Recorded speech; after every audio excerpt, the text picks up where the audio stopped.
Hello, I've got a mixed media painting to share with you today. I did this and framed it up 2 days ago, and then yesterday I brought it to my little art collective gallery and hung it. I started off doing a pencil sketch in HB lead on Canson XL watercolour paper, based on this photo which I took at St Michael's Mount on the south coast of Cornwall a couple of months ago. I really like the photo, in particular because of the 4 stripy boats which take people across to the mount at high tide. Anyway, 2 lovely American sisters came into the gallery called Miriam and Helen, and Miriam ended up buying this painting. Because I hadn't done the audio for this video yet, I thought it'd be really fun to give a shout out to Miriam and Helen and say thanks once again. So that's my basic sketch done, and then I get out some watercolours first of all. I'm using my M.Graham watercolour palette. I put this palette together fairly recently, and I decided here just to use it on its own so that I can get a bit more familiar with the paints. I'll link to the video in the description box down below of where I put this palette together. I start off using a size 12 Princeton Neptune brush, and then a bit later switch to a size 8 silver black velvet brush. I'm not sure at this stage if I'll stick purely with watercolours, so I'm not too worried about how everything's going down. I start off by loosely blocking in the main areas. Although they're not in the photo, I decide to add some clouds by blotting away some of the sky paint. I use paper towel for this. I keep the first watercolour part of this video in real time, just editing out washing my brush. All of the colours here are mixers, whereas usually I'd probably use more convenience colours from my larger palette. Because the M.Graham paints are so soft, they re-wet beautifully, and I had to be careful, if anything, not to get too much paint on the brush. They did feel like really lovely quality paints though, and I really enjoyed working with them.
So you can see here I'm starting to layer up on some of the drier areas of paint now, with this darker foliage on the mount.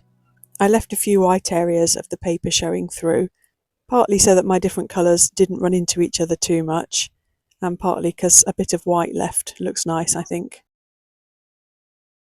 Next, I used some oil pastels to smooth out some areas and also add some lights over darks. I used Caran NuPastels for these. Although they're not really my favourite oil pastels to work with, I used them because I wanted them to be light fast.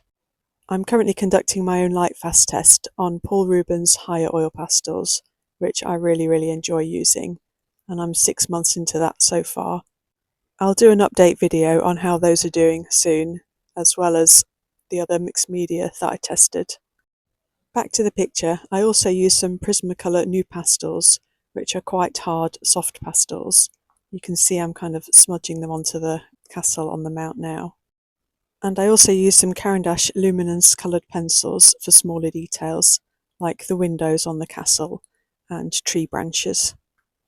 From now on, I kind of rotate between all of these mediums to give me my desired effects. This gives me versatility regarding how opaque or translucent or soft or detailed I need something to be. Later on, I also use watercolours again, and I also introduced the use of some gouache. I use my M.Graham dried gouache palette. Again, I'll link to the video down below where I put together that palette. The dried M.Graham gouache has held together quite well, and it was still really nice to use.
Well, I hope you enjoyed seeing this painting coming together.